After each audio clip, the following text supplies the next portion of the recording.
कैसे हो स्टूडेंट्स।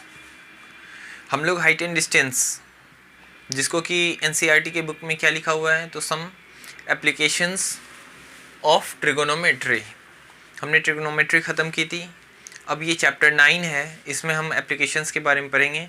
और ये बेसिकली हाइट एंड डिस्टेंस के नाम से भी इनको जानते हैं, ये बहुत ही कॉमन नेम है हाइट एंड डिस्टेंस। तो इसमें हमने बात की थी, क्वेश्चन नंबर 8 तक मैंने पढ़ा दिया था आप लोगों को, और मैं उम्मीद करता हूँ कि आपने उसे अच्छे से समझ लिया था और आप बना भी लिए होंगे। आज मैं क्वेश्चन नंबर 9 लेके आपके सम्मुख आया हूँ। क्वेश्चन नंबर 9 ये कहता है कि एक बिल्डिंग और एक टावर है। बिल्डिंग के फुट से, ये बिल्डिंग है हमारा, बी ए क्या है, मैंने यहाँ मान लिया let A B is the building and D C is the tower. तो ये बिल्डिंग है और हमारे क्वेश्चन में दिया हुआ है कि बिल्डिंग के फुट से, तो यहाँ कोई व्यक्ति खड़ा है और यहाँ से टावर के टॉप को देख रहा है, तो वहाँ एंगल ऑफ एलिवेशन कितना बन रहा है टावर के टॉप का, 60। और वही बात एक बार क्या हो रही है कि टावर के नीचे से खड़ा होकर कोई बिल्डिंग के टॉप को देख रहा है, तो वहाँ एंगल ऑफ एलिवेशन कितनी बन रही है बाबू, 30 डिग्री। अब तुम्हारे पास टावर की हाइट दी हुई है, कितनी हाइट दी हुई है, 50 मीटर की। टावर जो है वो 50 मीटर हाइट का है। अब बताइए बिल्डिंग की हाइट क्या है। तो तुम्हें फाइंड क्या करनी है बाबू, हाइट ऑफ द बिल्डिंग। तो मान लेते हैं कि हाइट ऑफ बिल्डिंग क्या है, h है। तो चलो हम बारी बारी से क्या करेंगे, दोनों ही ट्रायंगल में थीटा का यूज करेंगे। तो हम यहाँ लिख देते हैं फ्रॉम फिगर। सबसे पहले लगा दो, मान लो इसमें हमें पता है 50 और मुझे, तो यहाँ पे हम क्या लगा देंगे, tan। तो लिखो इन ट्रायंगल ACD में tan कितना लगेगा बताओ, चल नहीं रहा है चौक।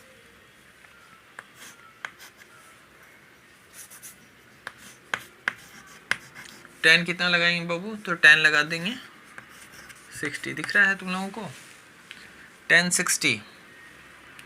बहुत स्लिप कर रहा है बोर्ड पे चौक। tan 60, तो tan 60 क्या, तो बताओ DC बाई क्या हो जाएगी बाबू, AC। चलो tan 60 की वैल्यू √3 और DC की वैल्यू हमें दे रखी है कितनी, 50 मीटर। AC की वैल्यू हमें नहीं पता है, तो AC को AC ही रहने दो। यहाँ से बताओ AC बराबर क्या हो जाएगी बच्चों, तो 50 मीटर बाई √3। देखो अगर तुम्हें कहीं पे क्लियरली नहीं दिख रहा हुआ तो मेरी आवाज़ को फॉलो करो और साथ में कॉपी और पेन लेके बैठो। तो AC की वैल्यू क्या आ गई, 50 बाई √3। ये मीटर है तो ये मीटर यहाँ लगा दो, तो ये आ गई हमारे पास 50 बाई √3। अब चलो जब ये आ गई है तो अब हम ये ट्रायंगल में लगाएंगे क्या, अब इन ट्रायंगल बात करेंगे BAC। तो बताओ क्या हो जाएगी बाबू, यहाँ पे लगाएंगे tan कितनी, तो यहाँ पे देखो इस ट्रायंगल में अगर बात करेंगे तो यहाँ पे हमारे पास थीटा ये है ना, तो tan 30 लगाएंगे। तो हाइट क्या हो जाएगी बाबू, थीटा के सामने वाली परपेंडिकुलर, तो क्या हो जाएगी AB बटी क्या, बेस क्या हो जाएगी AC। tan 30 की वैल्यू 1/√3। AB की वैल्यू पता है, नहीं पता है, H हमने मान ली है, यहाँ लिख देना लेट AB = H। या चाहो तो ना भी लिखो, कोई ज़रूरी नहीं है H, अगर ना भी मानो AB को AB ही रहने दो, तो AB को रहने दो AB। AC की वैल्यू पता है ना, AC क्या है 50 बाई √3। ठीक है, AC की वैल्यू भी हम यहाँ निकाल लेते हैं। अब चलो अब क्या होगा, क्रॉस करो तो यहाँ क्या आ जाएगी बाबू, 50 बाई √3। ये वाला पार्ट को 1 से गुना और इसको √3 से गुना, तो ये क्या हो जाएगा AB × √3। अब मैं इधर इरेज कर रहा हूँ, ठीक है, तुम अगर उतार ली होगे तो इरेज कर रहा हूँ। अब देखो क्या होगा, AB के साथ √3 गुना में है, तो इधर भेजेंगे तो क्या चीज़ में आ जाएगी बाबू, डिवाइड में। तो √3 इंटू क्या, √3 इंटू √3। बहुत स्लिप कर रहा है चौक। बराबर, देखो कितना है बाबू, इधर ए बी है तो ए बी रहने दो। अब बताओ ये क्या आ जाएगा बाबू, ए बी बराबर, ऊपर तो 50 है तो 50 रहने दो, और √3 को √3 से गुना करेंगे तो मैंने बताया है कि सेम रूट को जब गुना करते हैं तो रूट बाहर आ जाता है। अब 50 में 3 से डिवाइड दोगे तो कितना आ जाएगा बताओ, 3 1 जा 3, यहाँ बचेगा 2 पे उतरेंगे 0, 3 6 जा 18, 2/3, इतना क्या मीटर। हैंस लिख दोगे, हैंस द, तुम ये लिख लेना, hence the height of the building is 16 integral 2/3 metre. समझ गया, उतारो इसको, कितना सिंपल क्वेश्चन है। बस ये फिगर समझो कि तुम्हें ये बिल्डिंग, और कह रहा है क्या कि एक बिल्डिंग है, एक टावर है, बिल्डिंग की फुट से टावर को देखते हैं तो कितना एंगल बनता है 60, और टावर के फुट से बिल्डिंग को देखते हैं तो 30। जैसे तुम सोच रहे होगे कि सर आपने शुरुआत में ये छोटा और ये टावर बड़ा, आप कैसे जानते थे? हो सकता है बिल्डिंग बड़ा होगा, बिल्कुल ऐसा हो सकता था। तो इसलिए मैंने सोचा बाबू, क्योंकि एंगल ऑफ एलिवेशन क्या दिया हुआ है कि अगर बिल्डिंग के आप बॉटम में खड़े हैं तो टावर का एंगल ऑफ एलिवेशन देखो कितना बता रहा है 60। अब जब टावर के बॉटम में आप खड़े हैं और बिल्डिंग के टॉप का एंगल ऑफ एलिवेशन 30 है, तो ये जाहिर सी बात बता रहा है कि जिसका एंगल ऑफ एलिवेशन 30 है उसकी हाइट क्या होगी, छोटी, और इस पॉइंट से इसकी टावर का एंगल ऑफ एलिवेशन 60 दे रहा है, डैट मीन्स कि टावर क्या होगा, बड़ा होगा। इसलिए बिल्डिंग की हाइट से मैंने टावर को क्या रखा, बड़ा रखा, क्योंकि ऐसे तो कोई भी बिल्डिंग भी हो सकती है छोटी, या बिल्डिंग भी बड़ी हो सकती है टावर से। तो ये डिपेंड करेगा क्वेश्चन पे। चलो उतारो। चलो बच्चों, अब हमारे पास क्वेश्चन नंबर 10 है। क्वेश्चन नंबर 10 क्या कह रहा है कि दो पोल्स हैं, वो भी इक्वल हाइट के, और कहाँ स्टैंड है, तो रोड, एक है रोड के उस साइड और एक है रोड के इस साइड, यानी बीच में ये सड़क है बाबू, सड़क के एक साइड एक पोल है और सड़क के दूसरे साइड दूसरा पोल है, दोनों इक्वल हाइट का है। अब क्या कह रहा है कि यहाँ पे बीच में सड़क में कहीं पे भी बीच में एक पॉइंट, बीच में कहने का मतलब बीचों बीच मत समझ लेना, बीच में यहाँ इन दोनों के बीच में ये बहुत सारे पॉइंट्स हैं, तो कहीं भी एक पॉइंट है जहाँ से एंगल ऑफ एलिवेशन दोनों का अलग अलग बनता है। तो अगर एंगल ऑफ एलिवेशन बाबू अगर सेम बन रहा होता, यानी 30-30 ही लिखा होता, तो एकदम पॉइंट कहाँ होते, बीच में। लेकिन एंगल ऑफ एलिवेशन डिफरेंट बन रहा है, हाइट पोल की सेम है और एंगल ऑफ एलिवेशन डिफरेंट है, तो आप समझ सकते हैं कि पॉइंट बिल्कुल सेंटर में नहीं होगा। तो अब एक पर 60 बन रही है और एक पे 30, तो अब बच्चों को लगेगा कि सर इधर 60 क्यों लिखे, इधर 60 क्यों नहीं।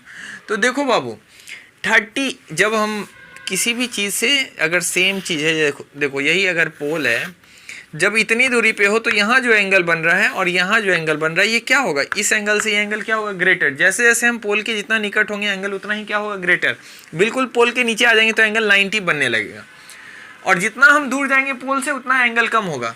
ये पॉइंट देखो इस पोल से निकट है, इस वजह से इस पॉइंट पर हमने ग्रेटर एंगल लिया।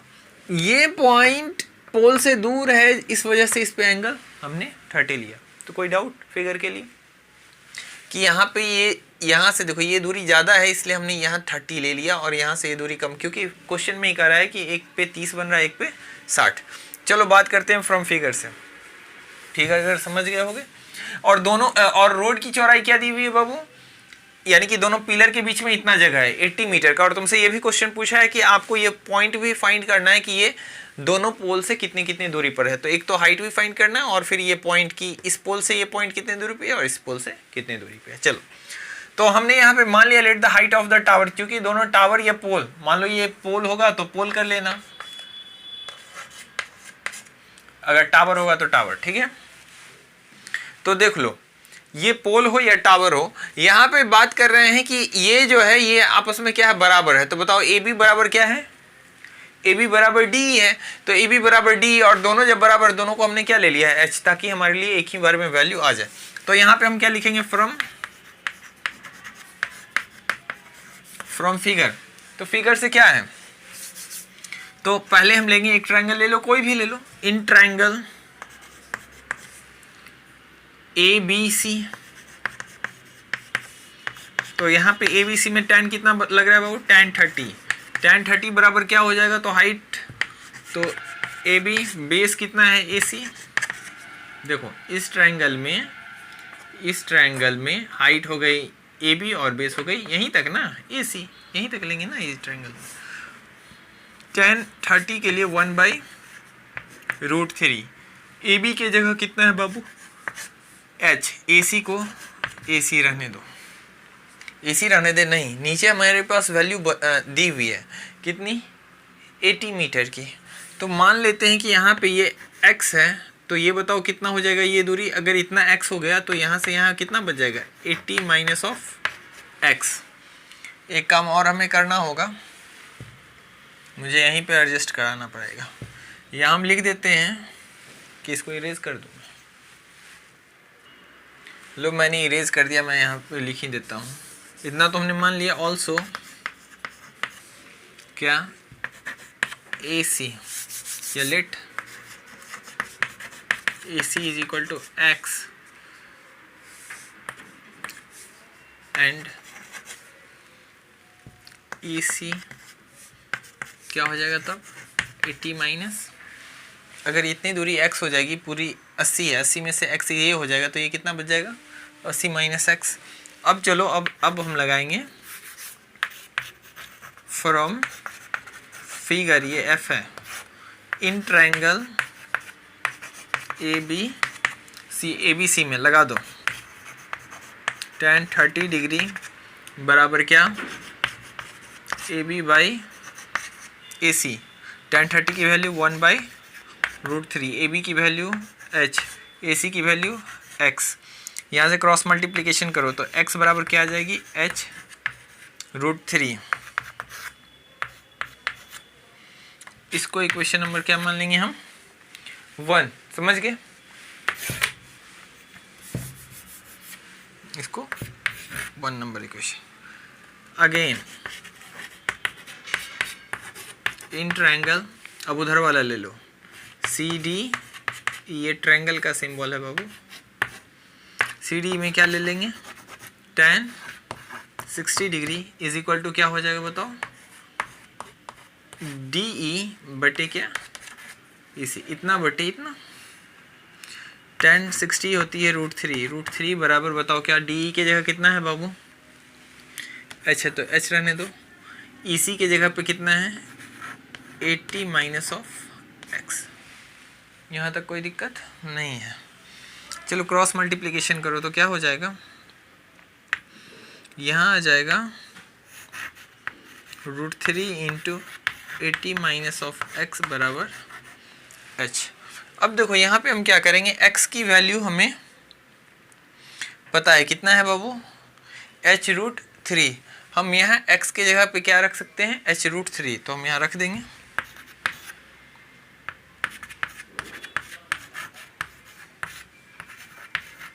एट्टी माइनस यहाँ क्या, x की जगह हम रख देंगे h√3 बराबर क्या है h। यहाँ पे हम लिख देंगे, चूंकि हमने ये कहाँ से रखा है बाबू, इक्वेशन 1 से, तो हम यहाँ लिखेंगे, क्या लिखेंगे, देखो मैं इरेज कर रहा हूँ ऊपर की चीज़ों।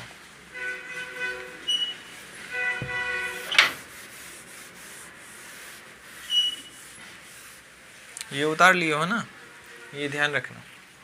तो अब देखो वहाँ पे जब हम ये वाला इक्वेशन को मैं यहाँ फिर से दोहरा देता हूँ, यहाँ क्या है, √3 t माइनस h√3 बराबर h। यहाँ तुम लिखोगे फ्रॉम इक्वेशन 1 से x बराबर जो h√3 था, तो यहाँ जो x थी इस वैल्यू के जगह पे हमने क्या रख दिया, h√3। क्यों ऐसा किया, ताकि हमारा, अभी देखो इस इक्वेशन में कितने वेरिएबल्स हैं, तो एक x है एक h है, 2 वेरिएबल्स हैं, एक इक्वेशन है, किसी का भी हम वैल्यू फाइंड नहीं कर सकते। तो अब हम क्या करेंगे, या तो हम h को x में रिप्लेस कर दो या x को h में। चूंकि x बराबर डायरेक्ट यहाँ पे h√3 था, तो मैंने डायरेक्ट यहाँ पे x की जगह रख दिया। अब ये देखो टोटल इक्वेशन में केवल h ही एक वेरिएबल है, अब हम यहाँ से h की वैल्यू निकाल सकते हैं। अब √3 से गुना करेंगे तो क्या होगा, 80√3 माइनस ये √3 से h, तो h ही है। अब √3 इंटू √3 कितना हो जाएगा बाबू, 3, तो सीधे सिंपल सा हम लिखेंगे 3h बराबर h है। अब ये 3h को उधर भेज दो तो कितना हो जाएगा बाबू, इधर 80√3 रह जाएगा। अब ये 3h माइनस में इधर है, उधर जाएगा तो प्लस 3h हो जाएगा। जिसको हम डायरेक्ट क्या लिख सकते हैं, ये -3h, देखो ये -3h उधर जाएगा +3h, जिस और ऑलरेडी यहाँ h है तो ये क्या हो जाएगा 4h। अब बताओ यहाँ से h बराबर क्या आ जाएगा, ये 4 इसमें डिवाइड लग जाएगा तो ये क्या आ जाएगा बाबू 80√3/4। 4 से 80 काट दो कितने टाइम्स 20 टाइम्स, तो फाइनल आंसर कितना आ जाएगा 20√3। इसको मैं इरेज कर रहा हूँ बाबू। तो हाइट हमारे पास आ गई 20√3, तो यहाँ पे तुम लिख दोगे। अब ये तो हाइट फाइंड हो गई, तो तुम लिख दोगे कि hence the height of the building is इतना 20√3। अब कह रहा है कि दोनों पोल्स से कितनी दूरी पर है, तो x की वैल्यू आ गई ना, तो रख दो इक्वेशन 1 में। तो अब यहाँ से ये हमारा इक्वेशन 1 है, क्या रहा इक्वेशन 1 हमारा, इक्वेशन 1 है x बराबर h√3, इसी को मैं यहाँ लिख दिया हूँ। ये हमारा इक्वेशन 1 था बाबू। तो हम यहाँ लिखेंगे अब क्या, putting the value of h in equation, h की वैल्यू इक्वेशन 1 में रखेंगे तो क्या आएगा, तो x बराबर h की जगह पे क्या रखेंगे बाबू 20√3, और यहाँ से ऑलरेडी कितना है h√3 था ना, तो h की जगह इतनी वैल्यू, और ये √3 तो यहाँ वाली √3। तो अब देखो √3 से √3 गुना हो जाएगी तो कितना हो जाएगा बाबू 3 आ जाएगी, ये कितना रिजल्ट दे देगा 60। तो अब ये वाली वैल्यू कितना हो जाएगी, देयरफॉर यहाँ लिख सकते हो AC बराबर 60। तो बताओ EC कितनी हो जाएगी, 80 - x है, इसको सॉल्व कर लेंगे तो 80 - 60 बराबर कितनी 20। चूंकि सब मीटर में है, मीटर लगा दो, ये देखो 20 है बाबू। तो फाइनली तुम आंसर लिखोगे कि hence the height of the pole is 20√3, क्योंकि दोनों पोल बराबर हैं, तो ये 20√3 तो ये भी 20√3।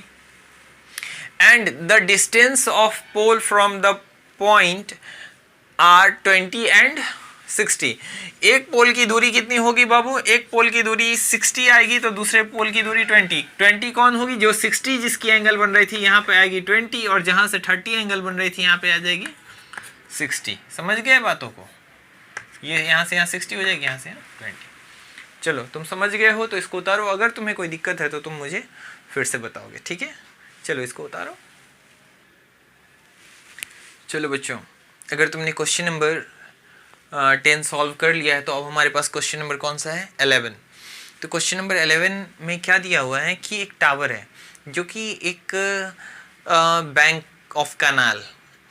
तो एक कनाल जानते हो क्या होता है वो, नहर क्या होती है, सिंचाई के लिए हम यूज़ करते हैं इसका।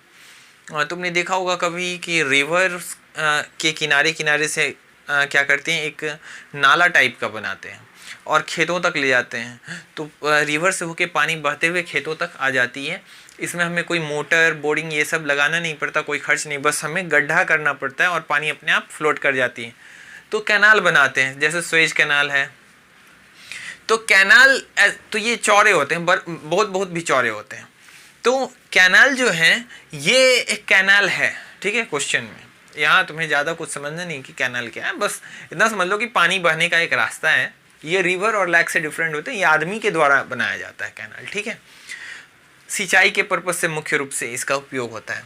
तो कैनाल है, ये रहा कैनाल, ये, और इसके एक साइड बैंक मीन्स यहाँ पे पैसा डालने वाला बैंक बिल्कुल नहीं है बच्चों, ये बैंक है किनारा। तो एक किनारे पर टावर खड़ा है और इस कैनाल की जस्ट दूसरे अपोजिट साइड पे एक पॉइंट है जहाँ से इस टावर का एंगल ऑफ एलिवेशन कितना बन रहा है 60। क्वेश्चन में आगे कहा है कि इस पॉइंट से ठीक सामने 20 मीटर की दूरी पर जाने पर, तो ये 20 मीटर की दूरी पे और इसी पॉइंट के ठीक सामने जब 20 मीटर की दूरी और चलते हैं तो इस पॉइंट पे पहुंचते हैं। इस पॉइंट से इस टावर का एंगल ऑफ एलिवेशन कितना है बाबू 30 है। अब कह रहा है यहाँ पे अब कि आप क्या कीजिए, फाइंड कीजिए height of the tower and the width of the canal. आपको ये वाली चीज़ और ये वाली चीज़ फाइंड करनी है, बस आपको ये चीज़ पता है और दो एंगल पता है, ठीक है। क्वेश्चन समझ में आ गया। अब देखो हमने लेट कर लिया, let the height of the tower, तो टावर ए बी से रिप्रेजेंट हो रहा है हमारे फिगर में, हमने कर दिया ए बी और इसको हम क्या मान लिए हैं एच, ताकि हमें सुविधा हो। और and the width of the canal, canal के विड्थ, कैनल कहाँ से कहाँ तक है, केवल यहीं से यहीं तक है बाबू, BC। तो BC और इसकी विड्थ को हमने क्या मान लिया, x मान लिया। चलो अब हम फ्रॉम फिगर आ गए हैं, स्टार्ट कर रहे हैं इन ट्रायंगल। तो पहले हम बात करेंगे इस ट्रायंगल में, इन ट्रायंगल ABC में क्या है बाबू, तो लगा दो tan 60, तो क्या आ जाएगा बाबू, तो AB बाई क्या BC लेंगे, tan 60 की वैल्यू होती है √3, AB की वैल्यू कितनी है, हमने h मान रखा है और BC को x, तो रहने दो। क्रॉस मल्टीप्लिकेशन करेंगे तो बताओ क्या आ जाएगा, √3x बराबर क्या आ जाएगा बाबू, h आ जाएगा। ठीक है, समझ गए, क्लियर है। तो यहाँ से इसको हम क्या लिख लेंगे, h बराबर √3x। इक्वेशन नंबर ये क्या हो जाएगा हमारा 1। अब हम बात करेंगे दूसरे ट्रायंगल में, अगेन इन ट्रायंगल। अब दूसरा ट्रायंगल यहाँ देखो, अब बच्चों को लगेगा कि सर ये ट्रायंगल लेंगे क्या, नहीं बाबू, हमें फिर से कौन सा ट्रायंगल लेना है, ये पूरा। यहाँ तक आएंगे लेकिन लेंगे यहाँ से फिर से ये पूरा। क्यों लेंगे, क्योंकि 90 जब तक हम नहीं कोई भी ट्रायंगल में लेंगे तब तक हम ट्रिगोनोमेट्रिक रेशियो कैसे यूज़ करेंगे। इसलिए फिर से हमें कौन सा ट्रायंगल लेना है, ADB लेना है। इन ट्रायंगल ADB में क्या बन रहा है बाबू, tan 30 डिग्री। tan 30 कितना हो जाएगा, तो AB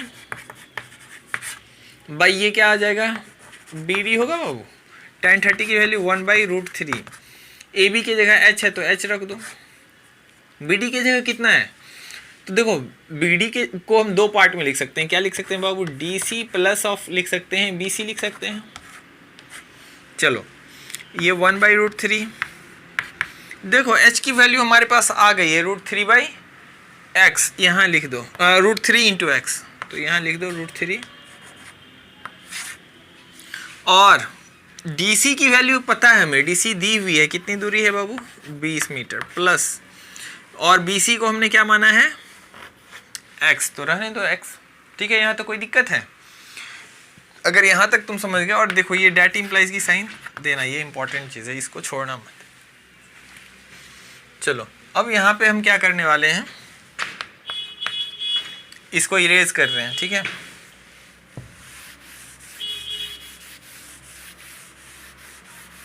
चलो यहाँ जब सॉल्व करेंगे तो क्रॉस मल्टीप्लिकेशन करेंगे। 20 + x जब इधर आएगा 1 से गुना आएगा तो क्या हो जाएगा बाबू, 20 + x का 20 + x ही रह जाएगा।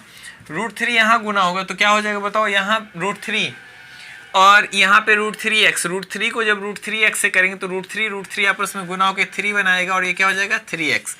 x को उधर भेजोगे तो क्या हो जाएगा बाबू, 3x - x, क्या बच जाएगा 2x। यहाँ से बताओ x बराबर कितना होगा, तो ये 2 गुना में डिवाइड में आ जाएगा, तो 20/2 = 10। बताओ x की वैल्यू आ गई, यानी विड्थ ऑफ कैनाल कितना आ गया हमारा 10। अब x की वैल्यू आ गई तो हम क्या लिखेंगे, putting the value of x in equation 1। यहाँ लिखोगे putting the value of x in equation 1। Equation 1 में रख देंगे तो h बराबर क्या आ जाएगा बाबू, देखो इक्वेशन 1 हमारा क्या है, इक्वेशन 1 है √3 × x। तो अब जब हम इसमें रखेंगे तो क्या आ जाएगा, h की जगह पे तो √3 × क्या था x की जगह कितना है 10, तो यही हो गया 10√3। चूँकि सब मीटर में तो मीटर डाल दो। तो अब क्या लिखोगे इसका आंसर बाबू, x आ गई तो लिखोगे नीचे में ये जरूर लिखना, hence the height of the tower is 10√3 and the width of the canal is 10 metre. समझ गए, ये दोनों चीज लिख दोगे। चलो समझ गए, इसको उतारो। चलो बच्चों, तो तुमने क्वेश्चन नंबर 11 कर लिया। अब हमारे पास क्वेश्चन नंबर 12 है। क्वेश्चन नंबर 12 में कह रहा है कि एक बिल्डिंग से कोई देख रहा है, किसको, एक टावर को। तो जब बिल्डिंग से वो टावर की टॉप पर देखता है उस वक्त एंगल ऑफ एलिवेशन कितना आता है बाबू, 60। और जब उस बिल्डिंग से ही जहाँ पे जिस पॉइंट से उसने टॉप को देखा था उसी पॉइंट से जब वो बॉटम ऑफ टावर देखता है तो एंगल ऑफ एलिवेशन कितना, angle of not elevation, angle of depression. जब हम नीचे देखते हैं तो एंगल ऑफ डिप्रेशन बनता है, मैंने आपको थ्योरी बताई थी, नहीं तो हमारी प्रीवियस वीडियोस को आप देखिए। तो जब एंगल ऑफ डिप्रेशन यानी जब बॉटम पर देखेगा उसी पॉइंट से तो एंगल ऑफ डिप्रेशन बनता है कितना, 45 डिग्री की। अब देखो बाबू, मैंने तुम्हें बताया था कि जब भी हम एंगल ऑफ एलिवेशन या डिप्रेशन बोलते हैं तो हम हॉरिजॉन्टल लाइन एक ड्रॉ करते हैं। अगर ग्राउंड होता है तभी, जैसे ये ग्राउंड है और एंगल ऑफ एलिवेशन बोला तो ग्राउंड पर से तो हम डायरेक्ट ले लेते हैं, लेकिन जब ये ऊपर बिल्डिंग पर खड़ा है तभी वहां कोई लाइन तो होती नहीं, तो हमें इमेजिनरी लाइन जो कि ग्राउंड के क्या होती है, पैरेलल होती है, वो ड्रॉ करनी होती है। अब अगर इस लाइन से ऊपर दिख रहा है तो वो उतने दूर ही, इस लाइन तक ही ये 60 बनेगा, ये नहीं कि यहां से यहां 60 बना दोगे। और जब यहां से वो नीचे देख रहा है फुट पे, तो डेट मीन्स इस लाइन से नीचे ये वाला एंगल कितना होगा, 45। आई होप कि तुम समझ गए होगे, नहीं समझे हो तो मुझे कमेंट करो कहाँ दिक्कत है।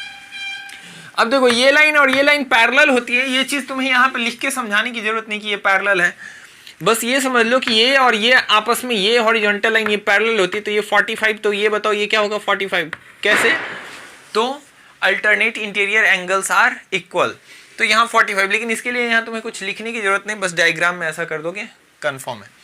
अब यहाँ पे आप बताओ, अब हमारे पास ये ट्रायंगल आ गई,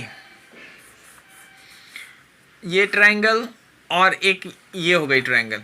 तुमसे पूछ रहा है क्वेश्चन में कि फाइंड करो टावर की हाइट, बिल्डिंग की हाइट दी हुई है, जहां से कोई देख रहा है इस टावर के टॉप और बॉटम को, उसकी हाइट कितनी है, 7 मीटर दी हुई है। तो आओ यूज करते हैं, सबसे पहले हम निकालते हैं इसी में ट्रायंगल, किस फिगर में बात करेंगे, in triangle ABC, in triangle ABC तो लगाएंगे, कितना लगाएंगे बाबू, 10 45। ये 45 यहाँ डिप्रेशन था, लेकिन ये जैसे ही हमने ये लाइन जैसे ये ड्रॉ किया हुआ है, तो यहाँ पे क्या अल्टरनेट एंगल की वजह से ये एंगल भी कितना आएगा, 45। अब जो हम लगा रहे हैं 10 45 वो इस एंगल को यूज करके, तो बताओ हमारा कौन सा हाइट होने वाला है, AB बाई बेस क्या हो जाएगा, AC।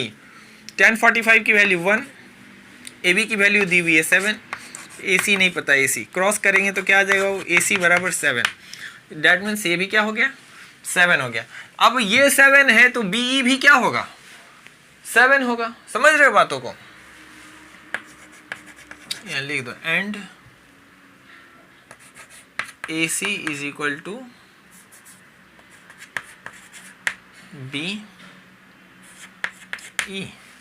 तो यहाँ देखो देयरफॉर अगर AC 7 मीटर आया तो BE भी कितना है बाबू, क्योंकि ये यही लाइन है, समझ गए, और ये दोनों आपस में स्ट्रेट है, तो यहाँ पे ऐसा नहीं है कि ये दूरी यहाँ पे इतनी है तो यहाँ जाके बढ़ जाएगी, यहाँ भी सेम ही दूरी रहेगी। चलो अब तुम अगर समझ गए हो तो अब इस ट्रायंगल में हम बात करते हैं। ये देखो यहाँ 7 है, तो मुझे बताओ EC यहाँ से यहाँ तक भी क्या रहने वाला है, 7। अब बस मुझे ये वाली दूरी अगर पता चल जाए तो हम इन दोनों को जोड़ देंगे, फाइनली वो क्या हो जाएगी, हाइट ऑफ द बिल्डिंग हो जाएगी। तो BE 7 मीटर आ गई। अब चलो हम यूज करेंगे इसको उसमें, किस ट्रायंगल में, तो हम यहां लिखेंगे अगेन इन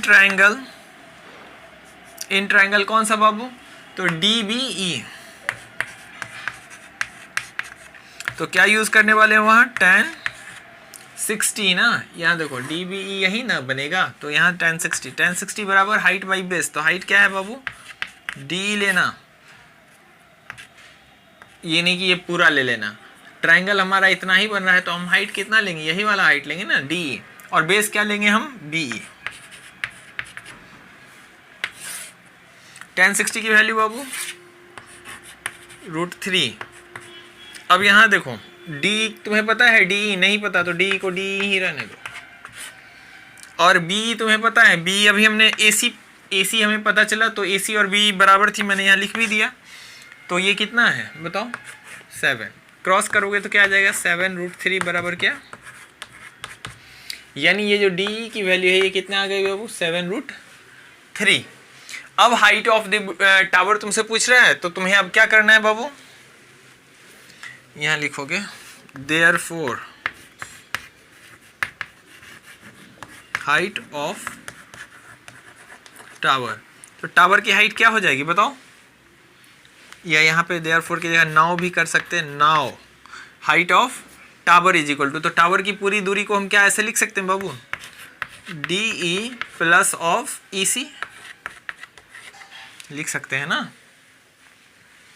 देखो ये एक्चुअली में हाइट ऑफ टावर कितना है, तो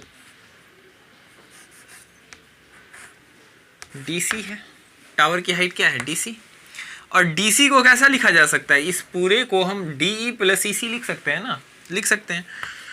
DE की वैल्यू हमारे पास अभी आई, ये देखो यहाँ पे हमने निकाला ना, ये DE कितना है 7√3, तो 7√3 प्लस EC की वैल्यू तो ऑलरेडी बिल्डिंग 7 था, तो ये भी कितना है 7। अब बताओ इन दोनों में, इसको मैं इरेज कर रहा हूँ इधर, तो बताओ यहाँ पे बाबू जब इसको सॉल्व करेंगे तो 7 क्या हो जाएगा कॉमन, तो रूट में क्या बचेगा √3 प्लस 1, यही तुम्हारी क्या हो गई इसके बराबर, तो ये हो गई DC height of the building. तो तुम नीचे लिख दोगे hence the height of the building is 7 into √3 plus 1। अब देखो बच्चों, मैंने तुम्हें कल भी बताया था कि अगर √3 की वैल्यू क्वेश्चन के नीचे दी रहे 1.732 या 1.73, तब उस कंडीशन में तुम्हें √3 को क्या करना है, यहाँ पे √3 की वैल्यू रखनी है और फिर फाइनली सब गुना करना है। लेकिन अगर क्वेश्चन के नीचे में √3 की स्पेशल करके वैल्यू लिख के ना दी जाए तो तुम इसको क्या कर सकते हो, इतने ही पे छोड़ सकते हो और ये भी तुम्हारा कंप्लीट आंसर माना जाएगा, एक भी मार्क्स काटा नहीं जाएगा। लेकिन याद रखना कब, जब नीचे में √3 की वैल्यू अलग से ना दी हो, अगर वैल्यू दी हुई है तो तुम्हें गुना करना है। चलो इसको उतारो। चलो बच्चों, अब हमारे पास क्वेश्चन नंबर 13 है। क्वेश्चन नंबर 12 ने सॉल्व कर लिया होगा अच्छे से, अब हम क्वेश्चन नंबर 13 सॉल्व करेंगे। क्वेश्चन नंबर 13 में क्या दिया हुआ है कि एक लाइट हाउस है। तुम जानते हो लाइट हाउस कहाँ यूज होता है बाबू? लाइट हाउस होता है समुद्र के किनारे या समुद्र के बीच में शिप को रास्ता दिखाने के लिए कि वो बहुत किनारे पर ना आ जाए, क्योंकि अंधकार अगर होगा और वो बहुत किनारे पर आ जाएंगे तो वो फंस जाएंगे। इस वजह से वो देख लेंगे कि लाइट हाउस किनारे पर अगर है तो वो थोड़ी सी किनारे पे दूर ही रहते हैं शिप, क्योंकि उनको अधिक पानी की ज़रूरत होती है अपने आप को स्टे रखने के लिए। किनारे पे पानी कम होती है, अगर वो बहुत रफ्तार में आ रहे हैं और वो किनारे में आ जाएंगे तो क्या हो जाएंगे, दलदल में धंस जाएंगे मिट्टी में, तो वो दूरी बना के रखते हैं। खैर इनसे तुम्हारा कोई लेना देना नहीं है, तुम बस इतना समझो ये रहा लाइट हाउस और यहाँ से 2 शिप दिख रहा है। एक ऑब्जर्वर है लाइट हाउस पे, उसको 2 शिप दिख रही है, एक यहाँ पे है, एक यहाँ पे। कह रहा है क्या कि 2 शिप हैं और जिनका एंगल ऑफ डिप्रेशन जो है वो कितना बन रहा है 45 और 30। डैट मीन्स कि इसको दिख रहा होगा ऐसे, तो यहाँ पे पहले एक ऐसे हॉरिजॉन्टल लाइन, पहला शिप उसको 45 डिग्री पे और दूसरा कितने पे बाबू 30 डिग्री पे। अब तुम सोचोगे कि सर ये 30 और ये 45 क्यों नहीं लेते, यहाँ बच्चों को कन्फ्यूजन। मैंने कहा कि फुट से जो सबसे निकट होगा उसका एंगल बड़ा होगा, फुट से जो दूर होगा उसका एंगल उससे छोटा होगा। तो जो ये पॉइंट, जो पहली शिप होगी चाहे जो भी शिप हो, जो फुट से पहले है उसकी एंगल बड़ी होगी, तो 45 हम इसलिए यहाँ लेंगे, और जो उसके बाद है वो कहाँ होगी, उसकी एंगल उससे कम होगी, तो 30 वाली डिग्री हम पीछे वाले पे लेंगे। तो क्लियर है कि फुट के जितने निकट एंगल उतना ही इंक्रीज करेगा और फुट से जितने हम दूर जाएंगे एंगल क्या होगा, डिक्रीज होगा। आपसे पूछ रहा है कि आप इन दोनों शिप के बीच की दूरी को क्या करो, फाइंड करो। मान लेते हैं ये दूरी क्या है, x है। हमें जिस टावर लाइट हाउस का जो है हाइट दिया हुआ है 75 मीटर, तो चलो हम यूज करते हैं। यहाँ पे हम क्या, हमें कुछ मानने उनने की जरूरत नहीं है, हम यहाँ पे लिख देते हैं let the distance between the ship is x metre. कितना है बाबू, इक्वल टू भी यूज करते हो, इक्वल टू x मीटर की दूरी पे है। तो चलो हम पहले बात करेंगे इन ट्रायंगल, इतना में इन ट्रायंगल किस फ्रॉम फिगर कर दो, यहाँ पे from figure in triangle ABC क्या लगाएंगे बाबू, tan 45। हाइट क्या है AB और बेस क्या है BC। tan 45 की वैल्यू 1 होती है, AB की वैल्यू 75, BC नहीं पता, तो BC को 1 से गुना होगा तो BC बराबर 75 मीटर, यानी डेट मीन्स ये दूरी हमें आ गई 75 मीटर। समझ गए बच्चों? अब जब BC 75 मीटर आ गई तो अब हमें क्या करना है, मैं इसको इरेज कर रहा हूँ, अगर तुमने उतार लिया तो इसको इरेज कर रहा हूँ। अब हम इन ट्रायंगल किस में बात करेंगे, तो ADB में, ADB। अब बताओ ये एंगल कितना है 30, तो क्या लगा देंगे tan 30, tan 30 की बात हम करें तो हाइट क्या है AB, बेस क्या BD, tan 30 बाबू होती है 1/√3, AB की जगह 75, BD को हम लिख सकते हैं क्या, पूरे BD को लिख सकते हैं DC प्लस BC, क्रॉस करेंगे तो ये इधर आ जाएगा तो क्या आ जाएगा DC प्लस BC बराबर 75√3। अब बताओ DC की वैल्यू कितनी है बाबू, x है ना, तो x लिख दो, BC की वैल्यू अभी आ गई है 75 बराबर इधर जो है उसको रहने दो। अब मुझे यही x निकालना है ना, तो बताओ x बराबर यहाँ से क्या हो जाएगी, ये 75 उधर चला जाएगा तो यहाँ 75√3 माइनस ये प्लस 75 उधर आएगा तो माइनस 75। अब 75 दोनों में कॉमन है, ले लो 75, तो क्या बच जाएगा, यहाँ पे बचेगा √3 और यहाँ कुछ नहीं तो 1, इतना क्या मीटर।